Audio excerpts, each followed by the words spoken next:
Hello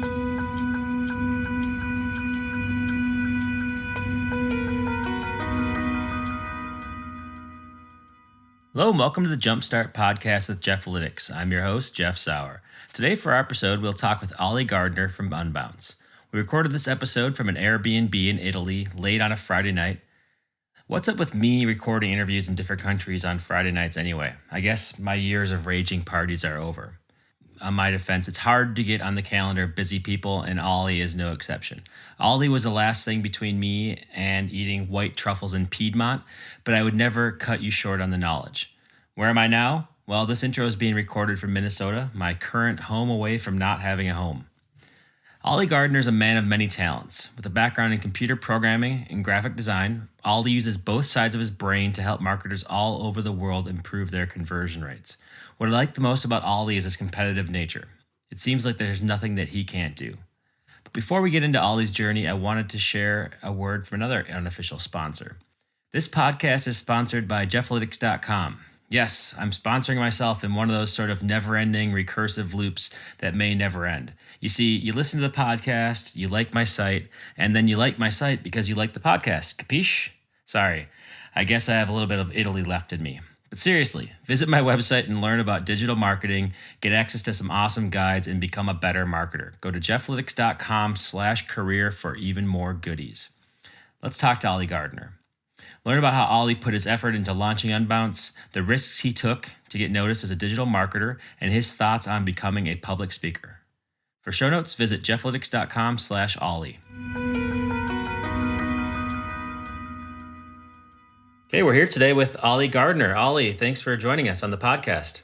My pleasure. Thanks for having me on. Yeah, no problem. Excellent. And so let's get into it. The first question I ask everybody is, when was the first time you ever learned that you could get people interested in what you have to say, whether it's selling your products or whether it's just marketing in general? When did you learn, or when did you realize that this is something that you could get people interested in what you have to say? Interesting question. I guess it's probably when I started writing and people didn't say that's garbage, or people responded positively or commented on like the first few blog posts, and they were intrigued or encouraged and wanted to hear more. I guess when people say more of that, please. Yeah, I guess that's probably it. Yeah, absolutely. And looking at your LinkedIn, the byline, the first thing you say on there is, "I became a marketer the day we started Unbounce." And so that's interesting. To me, it's interesting because some people go into this thinking that they're going to be a marketer, but I know your background is varied and diverse as well. So marketing was sort of a second thing for you, or later on in the career. So where did you get started in all of this? Marketing is probably the 15th thing. I mean, I started as like a hardcore back-end coder, and then like by accident, kind of really. Okay. And then worked my way towards, I think, where I should have been, which is the creative side. But I was horribly misguided by my career advisor in high school, which put me on the wrong path. But the nice thing about that is that I have this technical background, so I understand how to talk to the technical disciplines. Yep. Because I've done all of it. I mean, I can't do it anymore. I've forgotten how to write code, but having done it, it allows me to have those conversations. And yeah, I became a marketer day one. I used to hate marketers. Did not like them at all. Well, because, working in companies where the marketing department was not accountable, they just ran wild doing things. It wasn't measurable. And I thought it was the sleazy side of business. But then, we started, 6 co-founders, we started and we're like, oh, we need someone to do marketing. So I'm like, yeah.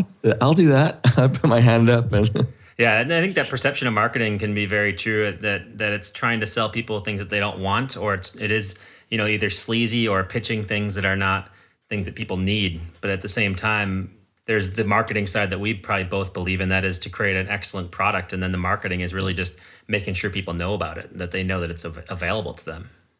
Exactly. And that was part of my mission, was to bring my ethics, my outlook, or what have you, to that role and just, make it excellent.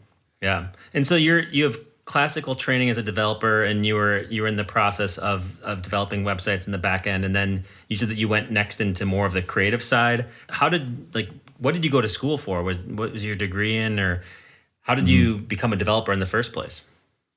So I wanted to be a sound engineer. I was super into music, and my career advisor said, "Oh, you can't do that." So I grew up and went to high school in Scotland, and she said, "You can't do that," which was a total lie, fabrication of the truth. I don't know if she was getting like money in her back pocket to send people to a certain school. I don't know. But I mean, you could do it 30 miles from where I lived. You could do it also in Nottingham, and of course you can do it in London. Right? Yep. It's ridiculous. So she said, well, maybe you should go to Edinburgh and do this course. So I foolishly went along with this idea, and I did a degree in electronic and communication engineering. So digital electronics and telecommunications. Terrible, terrible, terrible course. Very difficult, but so I did that, and I had a friend who took a year out, and he came back, and I was like, oh, maybe I'll just do a master's so I can hang out with you. And so I did like this advanced digital electronics master's, which had some coding as part of it. So that kind of set me on that path. And then I decided, well, that's the most interesting part of what I've done, so I'll pursue that. And so, got my first gig as a developer. Yeah. But then it was very obvious. I mean, my mom's an artist. My dad ran a theater for 40 years. That's the side that I'm interested in. So I kind of gradually moved my way into like less back end, more front end, then design, interaction design, usability. Then as a creative director, and I just kind of, kept moving on the path to where I kind of should be. Yeah. Was that an easy transition? I mean, it was easy. It sounds like it was easy in your head to do that transition. Like you knew that was where you should be, but did employers allow that, or did you just sort of do it on the side? How did that part work?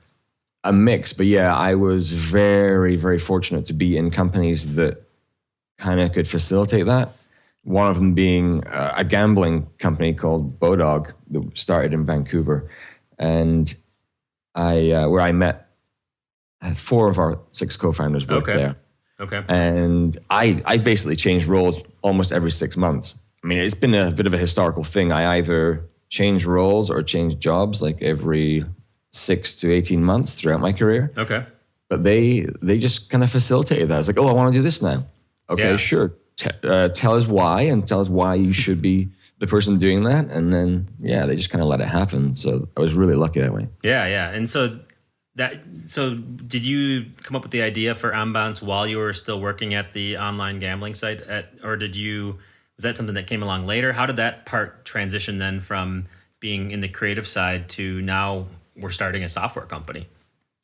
It was born largely there, because it was Rick's idea, our CEO, but we'd all witnessed this marketing department who wanted to do things, and we were on the, I don't remember what it's called now, but basically we had front-end developers, and it was the UX team basically we were on, about 25 of us. Mm-hmm. So we had to build everything for marketing. So we saw that pain for us and for them. So it was that. I guess that's where it was born. Yeah. And some roles after that. So Rick had this idea. He's like, we should do this. There's got to be a better way, basically. Yeah. That I think that's a frustration we all see, is that you'd think that it would be easy to create digital assets or to create pages that do well, but it's not. And sometimes it's a software related thing. Sometimes it's the company's processes. But ultimately, as marketers, we just want something that works, that's simple to use. Yeah, when you say simple, it's funny because his original vision was, all we need is a button, a headline, and an image. That's it. That's all a landing page needs to be. This isn't going to be complicated at all. Yeah. We didn't even have forms built into the tool when we first made it. It was just... Yeah. And so was the tool that you built, was it just for your own needs, or was it really just to work on your own things, or did you intend to turn it into software right away? How did that part work? Oh yeah, it was very much, we are going to build a product and sell it to customers. Yeah. Okay. From day one. Yeah, absolutely. Excellent. And like what was the timeline of this? How long from the idea of knowing that you wanted to get to this point to actually quitting your jobs and maybe raising funding and starting the product? So it was 2009 in the summer, we started talking about it. There were about 10 of us involved, and just like, he had 2 ideas, Rick did. I'm really glad we picked this one. And we just, mulled them over, and people came and went into the conversation, and it kind of narrowed down to 6 of us. And we're sitting on a rooftop, the building we lived in Vancouver in the summer, drinking beer. And we're like, F it, let's do this, Like 3 of us were currently not working. Like Rick and I just got back from Costa Rica working for a really, really, really, really sketchy online casino. Mm-hmm. And 3 of the others had a small agency. So they kind of wrapped that up. And scary decision we're not going to be getting paid. Well, we got paid a little bit at the start. A few of us did. Some didn't need to, so they earned sweat equity. Mm-hmm. And, so our initial raise was friends and family. And then we did an angel round a few months in, like a small one. Mm-hmm. And then we did a Series A.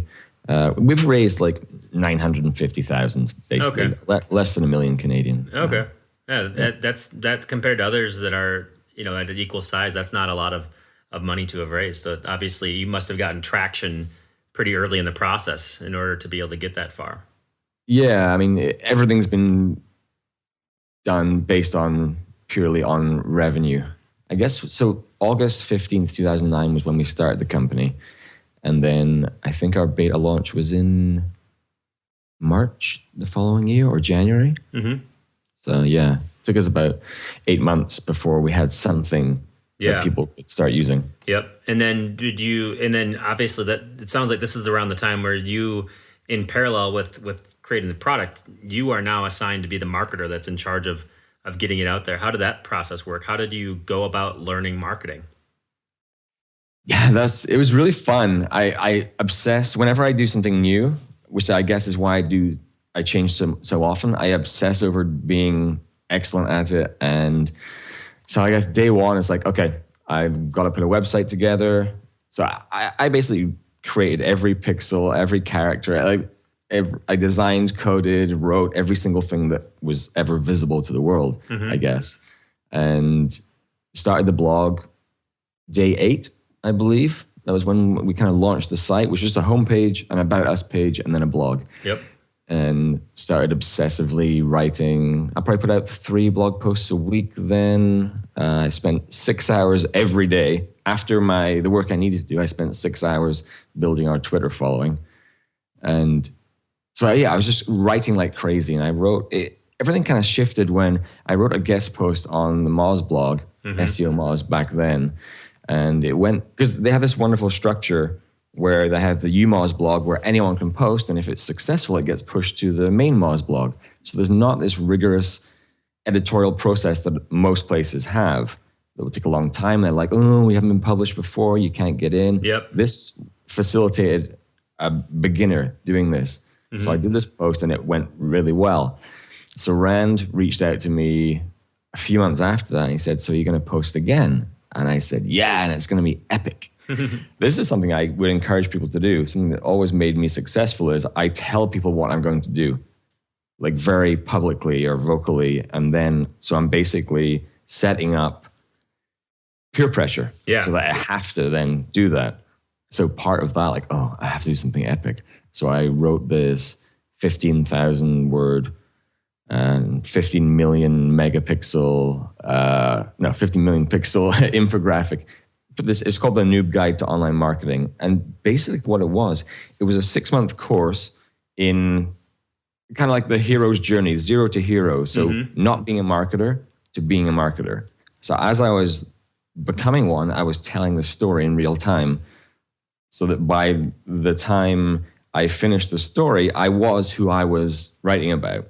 Yeah. And, I gave that to their blog. And it just blew up. Yeah. It just became massive. Like it's been translated into 12 languages or something, and the PDF downloaded 100,000 times. Or it was just huge. But it was scary. I mean, one of our core values, which we didn't have then, we have them now, is generosity and courage. And giving that much content to someone else was a risk, but it was a massive win for us. Yeah, absolutely. Did you have any doubts that it was going to be successful, or since you had held yourself accountable to say, I'm going to do something epic, that's really all you were thinking about? Yeah, I didn't know how it would go down, but I was confident that it was worth the time. And also, and when you're starting out, you're pulling 14, 16-hour days every day. Yep. So it's like, I'm still going to do everything I was going to do, and then I'm going to spend 3 hours on this content. And, over time it will come to fruition. I'm a pretty slow graphic designer, so the infographic portion took me forever. But it was fun, I'd get the developers, the other guys involved. I'm like, I need to create this circle with all of these like notches. I don't know, they were just design issues that I didn't know how to solve. So, we'd map stuff out on the whiteboard, making calculations for how to do it. It was a fascinating exercise. Yeah. And how much time did you end up putting into that? Was it like basically, did it take months to pull this together, or was it just pushing through it? How did that work? It's hard to remember, but I would imagine it was maybe 6 to 8 weeks of part-time effort. Yeah. And also because of the theme that it was my journey, it was just evolving as I went. I'm like, oh, try that, do that. And it all just became this big guide to how to be a marketer. Yeah. And I'm finding this is a really common trait of people who do get noticed, is that it's about pushing beyond just doing something that is average or something that can get easily dismissed. And it's spending that extra time to create something that's really valuable. And that's not only valuable short term, but it also can be, like you said, downloaded over 100,000 times, or valuable for years to come, or translated in other languages. That's really what differentiates and what puts people on the map. Yeah, and it was a bit easier then than it is now, because content marketing didn't really exist. There were only a few people or companies doing it, HubSpot, Content Marketing Institute. There were a handful, Yep. But that really was it. So being excellent then really set you apart from everyone. It's much more difficult now because there's just too much. But you can still, if you put that kind of effort in, you can still be seen as different. It's a little more difficult. Yeah, it takes a lot of effort, but now it takes even more effort to promote it, to get people to notice, because there's so much content out there. But you're right, still excellent content does get noticed more than just average content that's out there. Yeah, definitely. So curious, obviously you went through this process and you're putting out the blueprint to become a marketer, and it's a culmination of things you've learned and things you've done. Were you sure that this was going to work? Or were you like, this is going to work because I've done the research and I know this is the type of thing that works? Or was it a flyer? Were you ever unsure if it was going to happen or not? Always a little unsure that this whole journey or this idea would be the right one. But no, I don't know. I never really had any doubts about what I was doing. I believed in it. I thought it was the right thing to do. It was never really that scary. I just thought, we're going to do something exceptional, and that's it. So we just do that.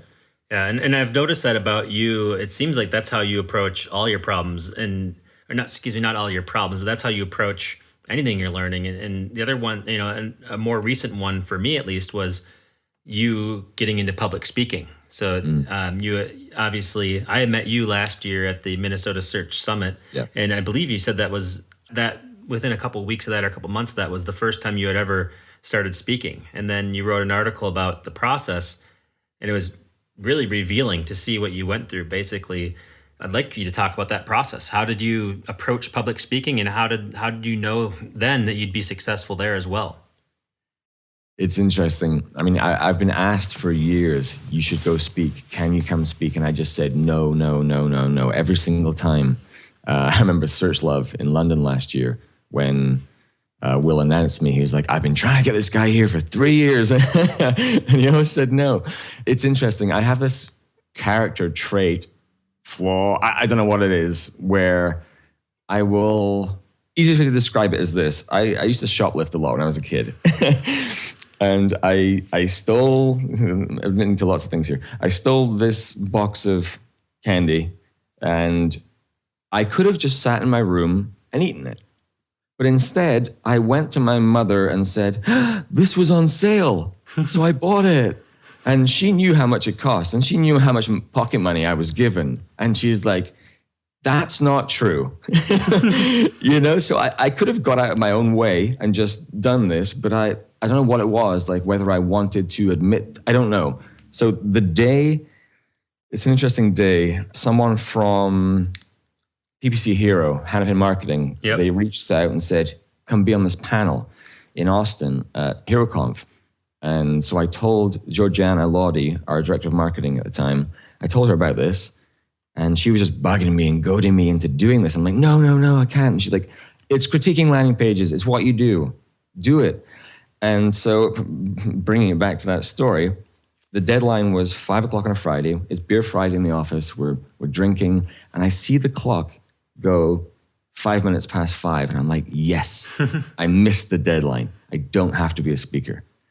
But instead of letting that go, I went over to her and I said, oh, whoops, I missed the deadline. And she's like, no, doesn't matter. Go and fill it in anyway. So I'd go to the forum, and I've never pitched to speak. And it said, what's your idea? What you're going to speak about? Why do you want to speak? And I just typed in, your CEO asked me, and click the submit button. So I go to Austin for this thing. I'm just terrified. And like I said before, whenever I do something new, I will it into being successful. For that, I did a few things. And yeah, it's all in that Medium post. It's okay to puke when you're a public speaker. And I'll link to that in the show notes for sure. Mm-hmm. Yeah, I just obsessed over a few things. So I bought a book by Jeremy Donovan called How to Deliver a TED Talk, which is the most useful book I've ever read in my life. And it's just analyzing what makes a successful talk. And I design my talks on a giant whiteboard, all the flow, and like I try and place aha moments, funny moments throughout to craft this experience. But I also, my commute to work at the time in Vancouver was exactly 18 minutes on a bus, which is the length of a TED Talk. So I listened to a TED Talk every day on the bus to work. So by the time I got to work, I'm like, yeah, I'm going to change the world. I was so jazzed and pumped. And I'm learning these techniques, and I'm visualizing how to use your arms and how to walk on stage and deliver. So I get on a call with these guys that I'm on the panel with, and we're talking about how we're going to do these critiques. And I just said, you know what, we can't just start talking about these pages without giving the room a little bit of theory so that they understand why we're saying the things we're saying. And they're like, yeah, that sounds like a good idea. And we couldn't come to a solution. I said, okay, what if I just do a 7-minute intro? And they're like, yeah, go for it. And they're like, hands in the air, like, sure, you take that on. So I made this 7-minute intro for the talk and delivered that. And then there were 60 speakers at the event, and I won an award for best presentation. My first 7-minute delivery. And as of that moment, I'm like, okay, I have to do this. I'm good at it. Yeah. And then I just spent all my time obsessing over how to be amazing at it. It was, my goal was to be the best marketing speaker in the world. Yeah, and I think that comes through, right? Because I was at that conference. I was actually one of the speakers there as well, and obviously I didn't win an award, and I also didn't approach the presentation probably with the same exact fury that you did. And I think that's obviously one of the things that's important to know, at least from my perspective, is that we always think that things come naturally, or that right. Ollie's just a good speaker, right? He's just a good one, and I won't be as good as him. But obviously, when you look at it from this perspective, it was preparation. It was all preparation and diligence that made it to get to the point where you won the presentation piece. And I think that's important for us all to realize, is that it does take a lot of work to get there. Even if it looks effortless when somebody's on stage, there's a lot of effort that goes into it along the way. Yeah, and an incredibly large amount of effort. And you get people who don't put a lot of effort into it, and that's very obvious when you see them speak. But yeah, so and there's the two sides. There's this is a subject matter, but then there's the design of the presentation as well. I'm a big design geek, so I spend an inordinate amount of time designing my slides. My pretty much like hotel and airport bars is where I do a lot of my presentation work. I just yeah, because I travel so much. That's the venue where I get like my focus and I can really just dig into it. Yeah, absolutely. And so it's interesting that the way that you're talking about how you come about these things, and now you've made the transition from this is just last year for those listening. This is not even 18 months ago that you did that first speech, and now you're an international speaker, right? You're flying to a lot of different places, giving presentations, and made that transition pretty quickly. Yeah, it was terrifying. I mean, I'd be like throwing up, and before going on stage, and but at the moment my foot touches the stage, everything changes. The adrenaline comes in, and I just love it. I coach other people to help them be better speakers. And there's one of the things me and Michael Lagarde, we just hired him at Unbounce, and so he's a speaker also. And when we're at the same event, we just get together and we watch each other talk and critique each other. And something I passed on to him that I would recommend to anyone is you get people who come on stage and they just go, "Oh, it's so great to be here," and blah, blah, blah, blah, blah. And, "Oh, this city's awesome. You're lovely. Oh, so, hello, hello, hello." I'm like, stop it. I don't want to hear any of that crap. You're wasting my time. When I go on stage, I want the first words out of my mouth to be the start of my talk about the content. Yep. None of that waste of time fluff that nobody needs to hear. And because the only time you have 100% of people's attention is when you begin. Yep. So if you waste that opportunity, you're not doing it right. He embraced that after we talked about it. And he's an incredible speaker too. And it's just great to see how people grow when you can, I guess, impart a little bit of wisdom and share ideas. And yeah, I really enjoy it. Yeah, I think having a peer or somebody to help critique or just to bounce ideas off of is really important in this piece as well. So it sounds like you're a lifelong learner, somebody who is just, if I don't know the answer, I'm going to learn it. And if I commit to something, I'm going to follow through with it. And that's sort of almost like an obsessive attention to detail that you have. Is it mostly book learning that you do? Do you go online? Where do you turn to for sources or resources? Yeah, that's a good question. I read virtually nothing online. I read books physically, but very slowly. Pretty much, I just make it up myself. and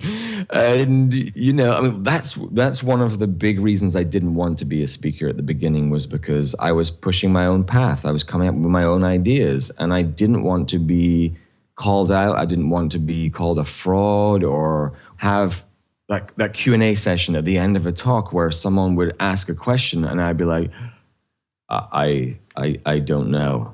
I was just talking about my own thing and now you're asking me this and I have no idea. It's imposter syndrome. Yeah. And that's why I was so scared. But then, yeah, after a while you get asked questions and you're like, I know how to answer that. Mm-hmm. But yeah, no, to your question, yeah, it's the act of writing. And I think it's the biggest skill anyone can develop as a marketer or as an entrepreneur, anything. Because when you just write constantly, you're building ideas, theories, frameworks, whatever it is. As long as you just keep writing and writing and writing, you'll develop something that needs to be shared. And you'll be called out if it's not right or not good or whatever. But yeah, I guess that's where my content comes from inside. Yeah. Basically, I guess is the way I'm trying to say that. I don't know if that sounds trite or I don't know, but I don't really get it from anywhere else. And what I'm picking up on here is that it comes from the inside, but it seems like you're your editor. You look at it from a perspective of how would this affect other people and how is this gonna go over with people, and you refine ideas. So even if the original idea is maybe not perfect, you keep on going at it until it's perfect. And that's a skill that not everybody has. Yeah. The pursuit of perfection or whatever is, I guess, what makes us successful, because I'm not happy if I'll do a talk and I'll know, because like I said, I design an experience. I have this giant whiteboard, and I took things from Jeremy Donovan and Nancy Duarte, the way she talks about presentation flow. And once I have the topic and everything on this wall, I look at it, I step back and go, like I said, I'll put like an aha moment here, funny moment here, and I'll look and go, oh, there's 10 minutes there that doesn't have anything funny. Because my goal is to entertain, educate, and inspire. If I'm not doing all those things, I'm not doing my job right. Yep. And so I purposely, I'm like, I need something funny right there. So I want people to be with me the whole time.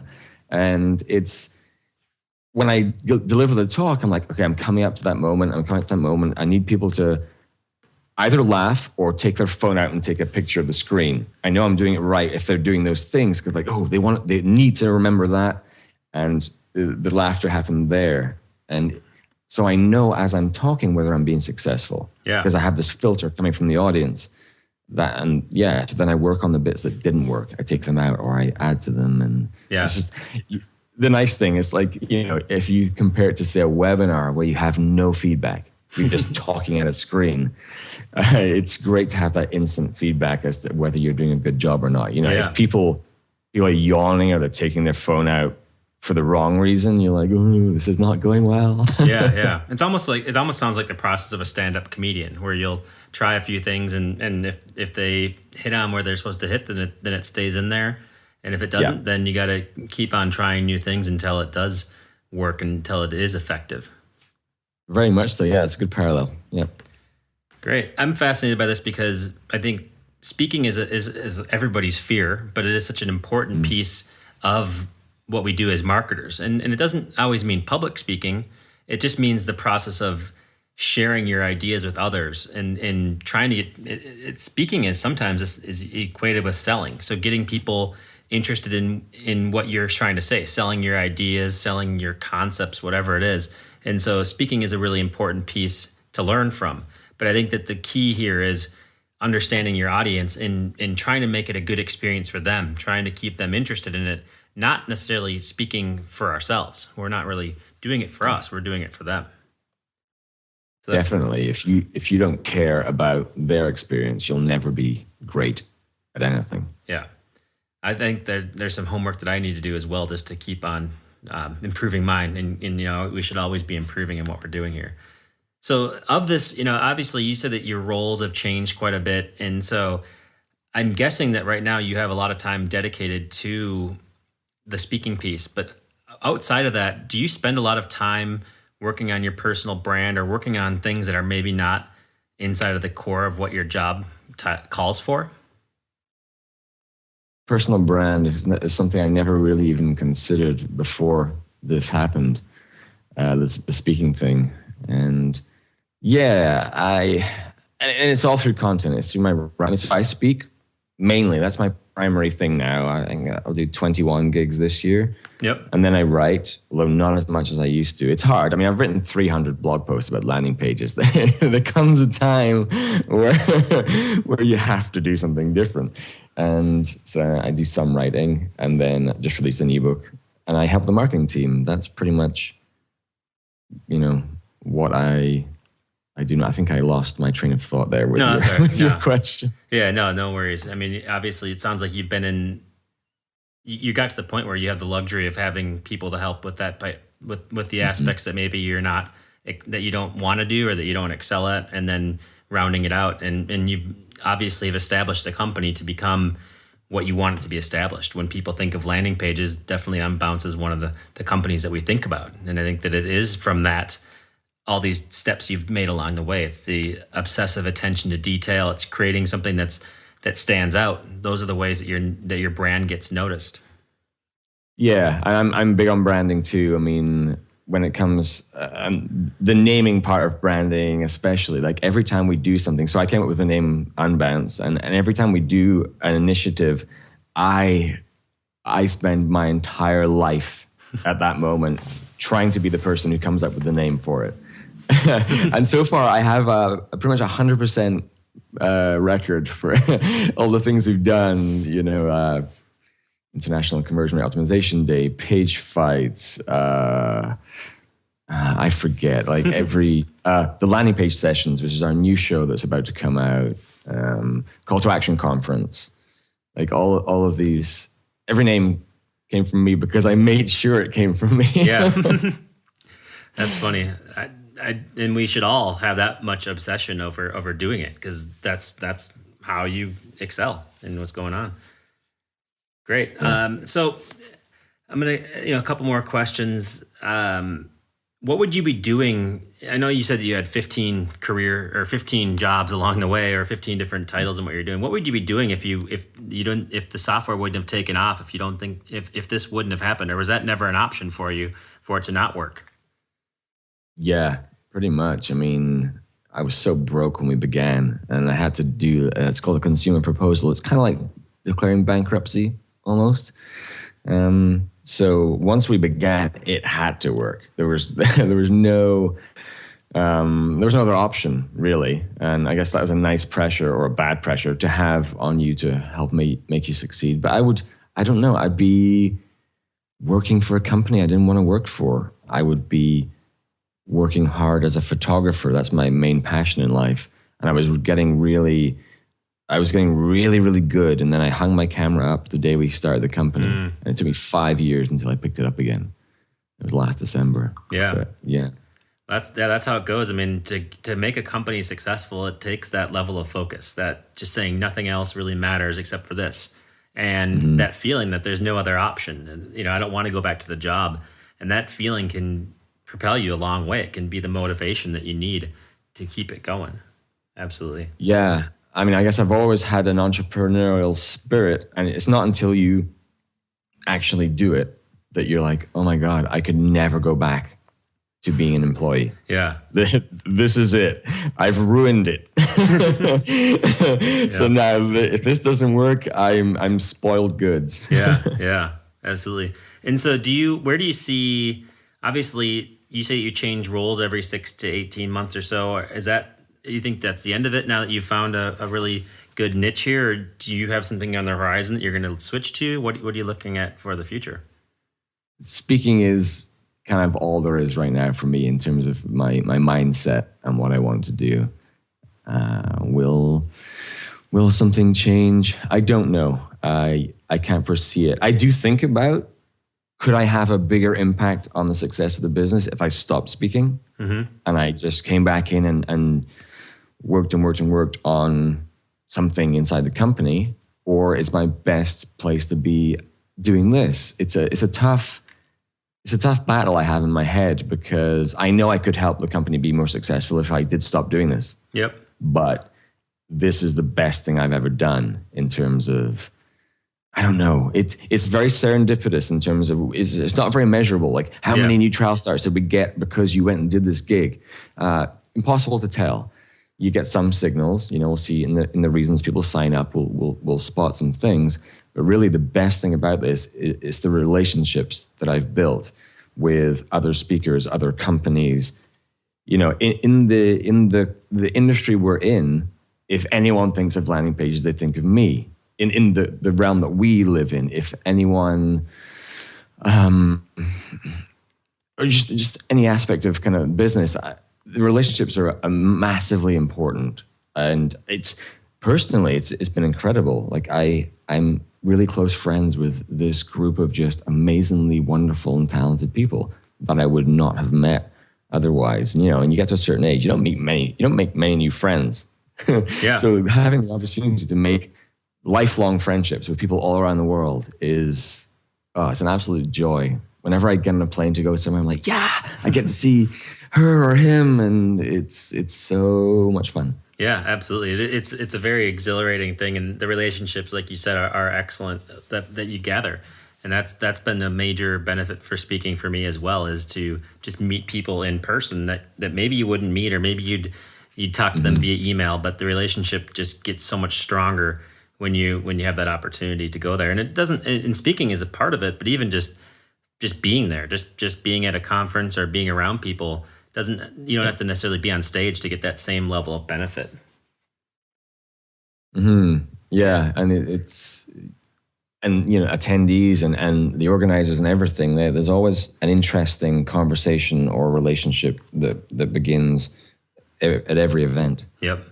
And I'm curious though, and so obviously you said that if you weren't speaking, you could do other things within the company, but you also have a company that has, I believe, six co-founders that are available or that are doing things on the business. And so I was curious about how, like, you usually hear about a company having two co-founders or three, four maybe.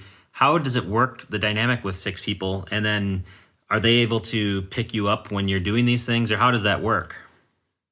It was an amazing way to start because between the six of us, we could do everything. Yeah. And there was a nice overlap as well. I mean, we all had a mix of technical and creative. Well, some of us had the creative side, but everybody had some level of, five of us had some technical chops. So there was a nice overlap so we could kind of help each other and keep each other in check. And we didn't have to hire anyone for almost 2 years because we could do everything. Yep. And we've never actually had a serious moment like of disagreement in 6 years. It's, I guess, because we worked on and off with each other for over a decade prior to starting. Yep. In different companies. So we told each other to F off enough times prior to starting that we had a strong kind of foundation. Yeah. But yeah, I mean, we're 115 people now, and so we're all off kind of doing our own thing, and we're at the point now where we don't run the company. Yeah. It's our employees that do that.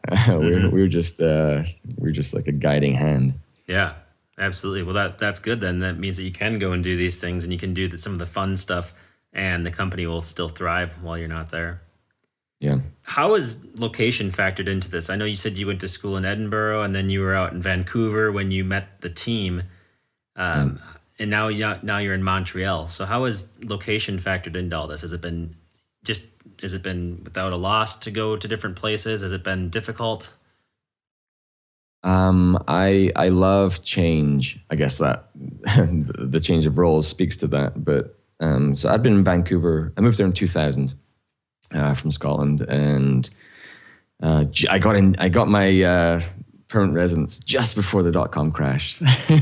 My whole life would have been different if I'd waited 9 months, and maybe wouldn't have got into Canada, and I'd be doing some awful engineering role or something in the UK. I don't know. I shudder thinking about that. But yeah, so I was in Vancouver for 14 years, and then the opportunity came, like we're opening a Montreal office, which was kind of like a test bed. Like we want to expand and open an office somewhere, and we figured Montreal, it's an amazing city. It's still in Canada. It's in the Eastern time zone, so we're closer to the bulk of our customers. Yep.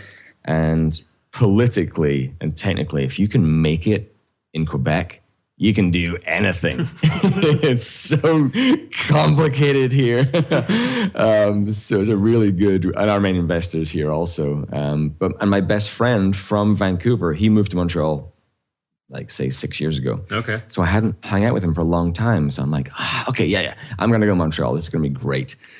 I moved here, and he got a job in Australia 2 weeks later. Of course you did. And now I have my first speaking gig in Sydney in about 3 weeks. Oh God, I haven't even started my deck. And he just moved to San Francisco, so I'm chasing a ghost there. That's how it goes. Yeah, you can't. Yeah. The same thing happened to me. I moved out to San Francisco, and then I had some friends move away from there as well. It's just sort of how it goes, I guess. Yeah. Great. And so we're almost finished. I just have a couple quick questions that I wanted to ask just to help the people looking to get into marketing. So one is, what was the best piece of advice you received along the way when you were doing this, as you were getting into marketing? Best piece of advice. I know this is a tough one to remember that. There's probably been so much advice along the way. So the other one is, the other side of it is, what advice would you give to a new marketer? What's something that you learned that you'd like to give to other marketers? Start writing immediately. The best thing you can do. It will lead to everything else. And don't be afraid. Everyone's like, I can't be a writer. I don't know how to write. Doesn't matter. Start writing. Write 300 words on any topic. first thing you do in the morning. Do that for a month, you'll have 10,000 words. You will have come up with some ideas. You will have developed some kind of ability to communicate narrative and put it out there. Just start writing, and it will self-correct. People will tell you you're either great or you suck, and you'll learn from that. And, you know, if you're going to be an entrepreneur, if you're going to be a marketer, you need to be able to communicate. And Absolutely. if you can't write, you can't communicate. So it's essential, I believe. Yeah. Best thing I did. Yeah, I've been starting to, I wrote an article about this, and I think that writing is a big piece of our careers, no matter what you're doing, especially in marketing. But there's a music lyric from this band Atmosphere that's from Minnesota, actually. They say writers never die. And so I like that, just the perspective that if you put something down onto paper, that is your contribution. That's a forever contribution that you did by writing. And there's not many things we can do that can live on for a long time. And our words are one of those. Our words will be there for a long time, you know, beyond what we're doing here today. And so writing is a really important thing. I agree completely. Yeah, and you just have to be creating something. Whatever form it comes in, you have to be making something. Otherwise, you're not adding to the world.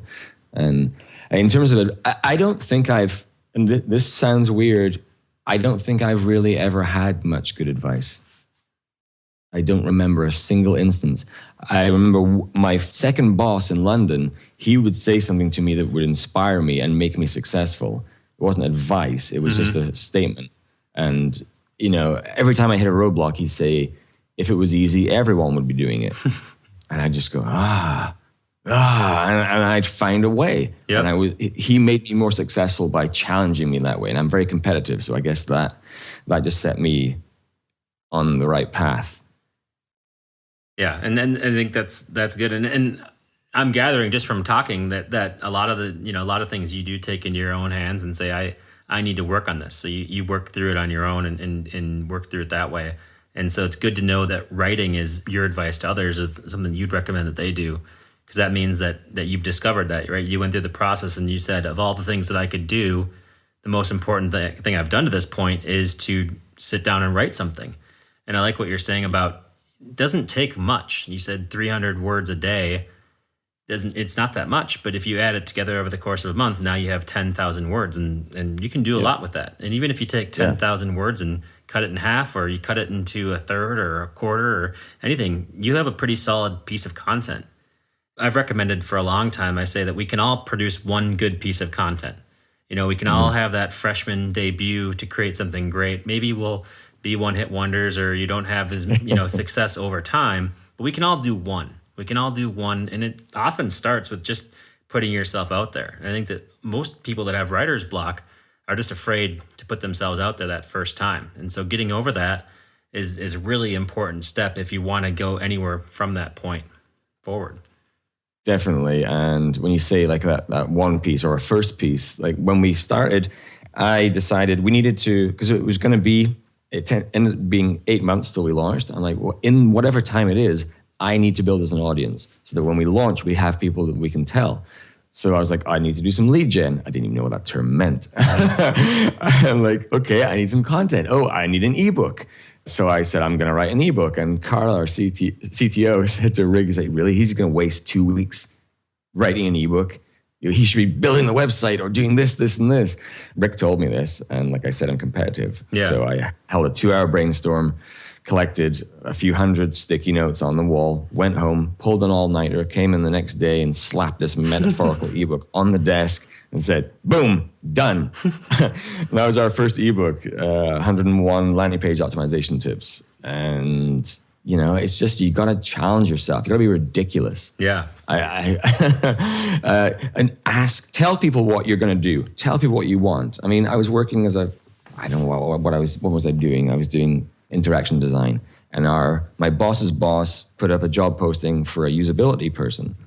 I literally ran through the building, barged into his office in the middle of a meeting, and eventually he kicked everyone out of the room, sat down. I said, take that posting down, it's mine. And he said, okay, take a seat. And he said, tell me why. And I spent 5 minutes convincing him, and he said, okay, job's yours. At which point I had to go back to my boss, my actual boss, which was Rick at the time. And I said, yeah, I don't work for you anymore. I'm going to do this now. So, yeah. That's great. I mean, that's advice I think we can end on is that if you find something that you want, you need to take it. You need to go after things and you need to be obsessive with that result. And people aren't always going to give it to you. And so going out there and saying, this is what I'm going to do is really important. I think that every time that people do that, you can see that they're successful. Obviously, there's other things we need to do. You need to be, you need to make sure that you're not alienating people. You need to be aware of your situation. You need to know your audience. But it seems like that's another lesson you learned along the way as well. So if you find something, take it, but also understand your audience to know if it's takeable or not, or if something that you can actually achieve.